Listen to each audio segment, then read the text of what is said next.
ഈശോ മിശിഹായ്ക്ക് സ്തുതിയായിരിക്കട്ടെ.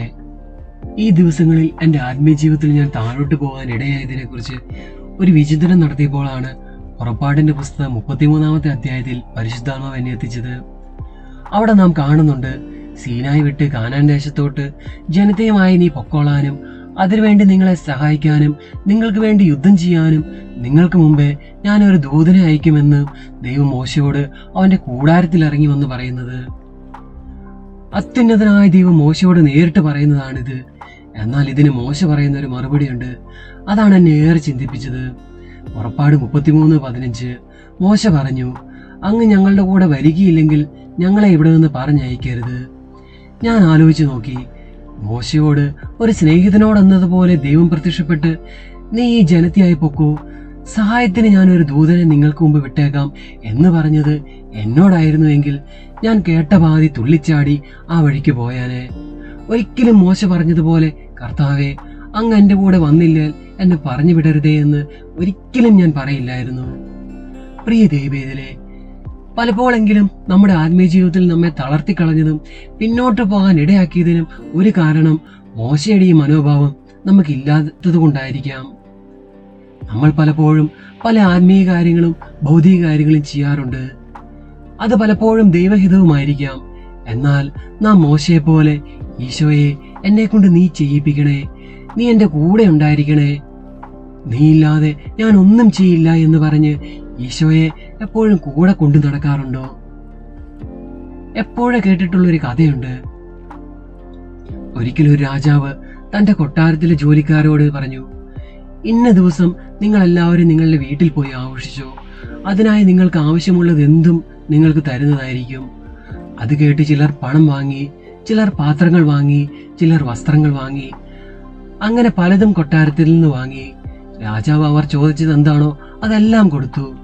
എന്നാൽ രാജകൊട്ടാരത്തിൽ ജോലി ചെയ്യുന്ന ഒരു വ്യക്തി രാജാവിനോട് പറഞ്ഞു, രാജാവേ, എനിക്കൊന്നും വേണ്ട, അങ്ങ് എന്നോടൊപ്പം ആ ദിവസം വന്നാൽ നമ്മൾക്കൊരുമിച്ച് എൻ്റെ വീട്ടിൽ ആഘോഷിക്കാമെന്ന്. രാജാവ് അത് സമ്മതിച്ചു.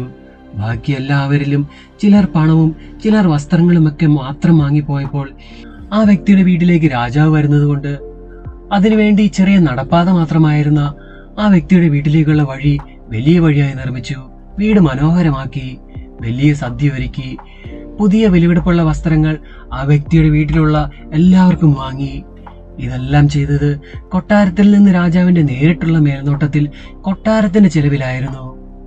അതേപോലെ പറഞ്ഞ ദിവസം രാജാവ് അദ്ദേഹത്തിന്റെ വീട്ടിൽ വരികയും ആ വ്യക്തിയോടും അദ്ദേഹത്തിന്റെ കുടുംബത്തോടും അദ്ദേഹത്തിന്റെ ചുറ്റുപാടുമുള്ള എല്ലാവരോടൊപ്പം ആഘോഷിക്കുകയും ചെയ്തു.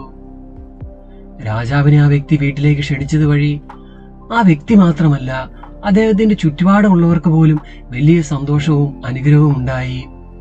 പ്രിയ ദൈവവേദലേ, വിളിയേക്കാൾ വലുതാണ് വിളിച്ചവൻ, ശുശ്രൂഷയേക്കാൾ വലുതാണ് ആർക്കു വേണ്ടിയാണോ ആരെ പ്രതിയാണോ ആ ശുശ്രൂഷ നാം ചെയ്യുന്നു എന്നുള്ളത്. പലപ്പോഴും നമ്മളെ ദൈവം ഏൽപ്പിച്ച കാര്യങ്ങൾ ചെയ്യാൻ വേണ്ടി നാം ഓടി നടക്കുമ്പോൾ ആ ദൈവം നമ്മോടൊത്തുണ്ടോ എന്ന് നാം ശ്രദ്ധിക്കാറുണ്ടോ? ഈശോയെ, സ്വർഗം മുഴുവൻ സഹായത്തിന് വന്നാലും ശരി, നീ കൂടെ വരാതെ ഞാൻ എവിടെയും പോകില്ല, നീ കൂടെ ഇല്ലാതെ ഞാൻ ഒന്നും ചെയ്യില്ല എന്ന് നാം പറയാറുണ്ടോ? നമുക്കങ്ങനെ പറയാൻ പറ്റാറുണ്ടോ? മോശ അങ്ങനെ പറഞ്ഞപ്പോൾ പുറപ്പാട് 33 നാം കാണുന്നുണ്ട്, ദൈവം മോശയോടൊപ്പം വരാമെന്ന് സമ്മതിക്കുകയും പിന്നീട് മോശയോടൊപ്പം ഒരു കൂട്ടുകാരനെ പോലെ നടക്കുന്ന ഒരു ദൈവത്തെ, മോശ കാണണമെന്ന് പറഞ്ഞപ്പോൾ മോശയ്ക്ക് പ്രത്യക്ഷപ്പെടുന്ന ഒരു ദൈവത്തെ.